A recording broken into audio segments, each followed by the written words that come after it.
Welcome to Keep What You Earn, your judgment and jargon-free zone for entrepreneurs of all levels. Get ready to learn how to scale your business, save money in taxes, and create a business that grows your wealth. If it feels like the financial side of business is like eating your vegetables, well, then think of this podcast as the ranch dressing to make the process a little more enjoyable. My name is Shannon Weinstein. I'm a CPA and business owner on a mission to simplify money and empower others through knowledge. I hope this episode inspires you to take action, but remember that the information we share is for educational purposes only and is not individual tax advice. Now that we got that out of the way, let's start the show.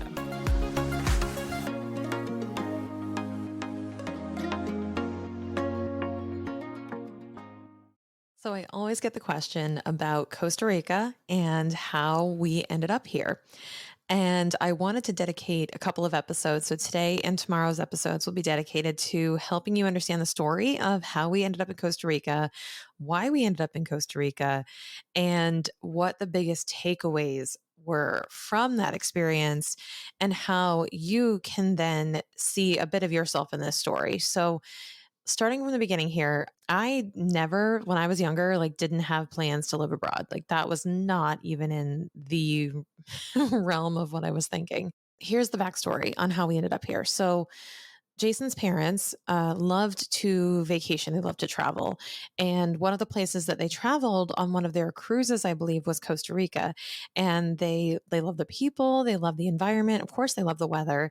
One day they decided that it was one of their favorite places. They wanted to actually snowbird, like they wanted to go stay for a couple of months in Central America and specifically in Costa Rica. So they went back to Tamarindo area and they stayed there for 2 months. And in 2019 in the winter, they stayed here and we came to visit for 2 weeks. So Jason basically told me, hey, my parents are going to be staying in Costa Rica for a couple of months. They had been, by the way, his parents and him had been a couple of times along with their cousins. I had never been before. So we went down to visit them for a couple of weeks. I think it took me 2 or 3 days to fall in love with the country. I kid you not. It was, the people, how friendly. I got to use my Spanish. It definitely came back. It was actually useful. And the routine, we used to call it Groundhog's Day, where it would be like wake up, go to yoga, go for a walk, go to the market. And we would and I was purely on vacation, by the way. I was working full time at the time and I was on vacation, which was like the contrast of unplugged and totally present while there. And we were staying in this condo with his parents. And I was like, this is a really cool life. Like, this is really, really cool. Cut to, we come home. And unfortunately, right after we got home, Jason's dad was complaining of stomach pains. And this connects really, really tightly to the why behind all of this. And when we found out what his stomach pains were, it was pancreatic cancer. And if you don't know my story, my father passed away in 2013 from liver and pancreatic cancer. It was liver cancer, but I believe it spread to his pancreas. And basically, I saw a lot of that story coming back with Jason's dad. And, he was going for treatments and it was miserable. It was absolutely a miserable fight. And it was really tough. It was really tough on everybody. And what we ended up doing was when the pandemic hit. So 2019 was when we visited Costa Rica. And when the pandemic hit, it was around the time that, Jason's dad was getting a little bit worse, was really, really tired, was exhausted. And we just kind of went, you know what? We should get him a house in Costa Rica he can stay in. We should get him a place to stay where he can enjoy his life. That was a really important thing for us because we said, it's not worth waiting. Like we need to go make sure he can travel again and enjoy life. He loved it there. So we basically, I mean, from what I remember, it was so fast, like in a matter of weeks, right? We were searching on the internet, we were looking at homes, we were, exploring different areas. And what ended up happening was we came upon this place in Playas del Coco, which was a place we'd never been before. It was sight unseen, but we found these kind of cookie cutter homes and we decided, like, you know what? It's within budget. It's totally doable. What are the chances that this is going to go down in value after the pandemic? We knew nobody was traveling. We knew that, we were going to be able to buy this house and then see what happens. Like, let's see what happens after the pandemic. Maybe we'll sell it if we don't enjoy it. Maybe we will, we'll find something to do with it. But In the meantime, we can buy this house and Mark can go there. So we just bought the house sight unseen. Like in the matter of, I think it was a week or two, we went from Googling houses to signing the paperwork. It was a brand new construction, so it was just a pile of dirt at the time. It's not like we could go inspect it. That was May 2020. The house was due to be completed in September 2019. Mark, unfortunately, Jason's dad didn't make it until then. He passed in July of 2020 and, didn't get to see the house. And that was a really, really hard thing for us to experience was to, I mean, not only Jason losing a parent, having to go through that again after what happened with my dad, and really kind of going through the house process, knowing that this was really for him initially, and then taking that all the way to the finish line. So we got all the way to the house being finished, and we were told we could start moving in November 2020. So that was when this whole journey started. And again, the reason why, if you want to unpack the reason why, it really came down to we were and are really fast acting when it comes to things we want to do. So if we both decide that we're on the shared mission and we're going to do something, we do it quickly because there is no time to dilly dally or like ruminate on this stuff. Like if we know this is a good idea and we've weighed the options and we go, you know what? Yeah, let's go. We are all about the fast action. And that was huge because the real underlying why behind this is because retirement is not guaranteed. Both my dad and Jason's dad were working until the week before they passed away. They were answering work emails. They had their cell phones with work emails on them, like in their hospital beds. This is this is what I'm talking about. Like your retirement is not guaranteed. You're not going to necessarily, like you're not entitled to, drinks on the beach once you turn 65. You're not. You're lucky if you even turn 65. It depends, right? My dad was 56 when he died.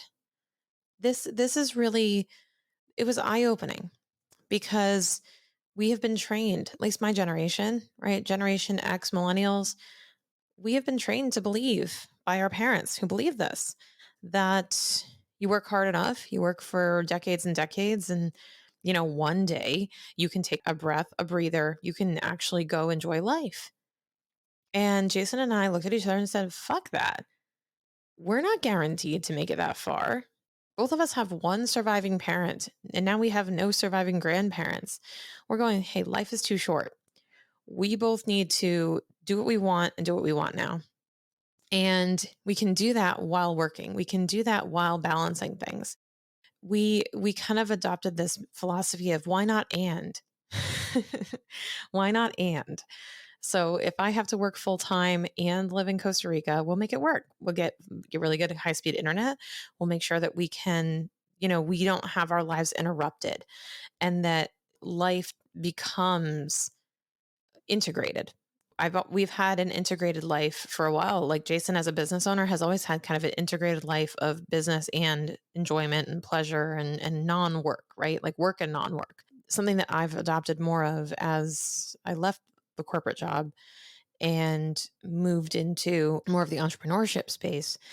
I've really adopted that integration as well of like, I work every single day, but that's not a bad thing. I also play every single day. I also go to the gym and I go for walks every single day. I go to the market, I go see friends, I'll go grab coffee. I take my time. It's really important to balance those things out and have those, let's say 4 hours I work instead of 8 every single day or something like that. It's really a healthy balance that I've found.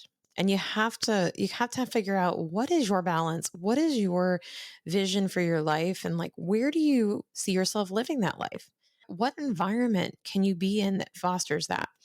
And that was the other piece of the why, which was we found ourselves in Costa Rica when we were there for even that 2 weeks. We were finding ourselves in Costa Rica with a lower heart rate, with Jason with his back feeling better, feeling healthier habits, healthier food, less processed food, more like natural fruits and vegetables, more walking to places instead of driving, just more fresh air, more, sunlight, the list goes on. There's a reason why we live in a blue zone. There's a reason why Costa Ricans live very long, happy lives. And we said, you know what? The US doesn't always have it completely 100% correct. in terms of how we want to live our lives. So we decided, you know what? We're going to go visit for a few weeks a year. We're going to have this house in Costa Rica that we can escape to. And that's how it started. It was going to be the escape. And then we realized that, well, why would we ever have to escape if we could just stay there? So that's kind of the philosophy we've adopted now. We are now here in Costa Rica, in Playas del Coco, and looking at potentially our next home down here. We are currently split, I would say roughly 60-40. But in the last 3 years, we've been a 60%, 40% split between Connecticut and Costa Rica, vice versa. Like, I think 1 year it was probably like 60% Costa Rica, and then one it was 60% Connecticut. So it kind of like hovers around that halfway point. We'll be here for a few months at a time for a few months, every other month or so. That is our bit of our Costa Rica story, how we ended up here, and why we love it so much here. I'm going to go into way more detail on how much we love it and different things going on here if you're interested in the podcast. I know that we're really focusing on business and tech strategy on the show, but if you want more behind the scenes of what's going on down here, any questions on Costa Rica, send them my way. I would love to, be able to tell you more of the story if you believe it serves you. So on the next episode, I'm going to go into the how we did it, which is what you're probably wondering. Okay, so you decided to move down there. Like, how did you do it? How did you pay for that? Like, what is the process to get your butt down to Costa Rica? I'm going to go through that with you on the next episode.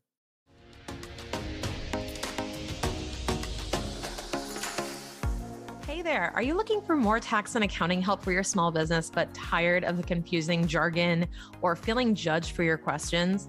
This is exactly why we created a completely free Keep What You Earn community centered around this podcast. This community is a space to ask questions, hop on our monthly connection calls, and explore more information about our episodes and our guests. Click on the link in the show notes to join us in this month's call to chat with me and our other guest experts.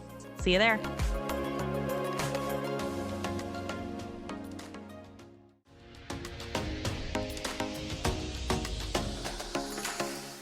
Thank you so much for listening. If you enjoyed this episode, please leave a rating and review on your podcast platform.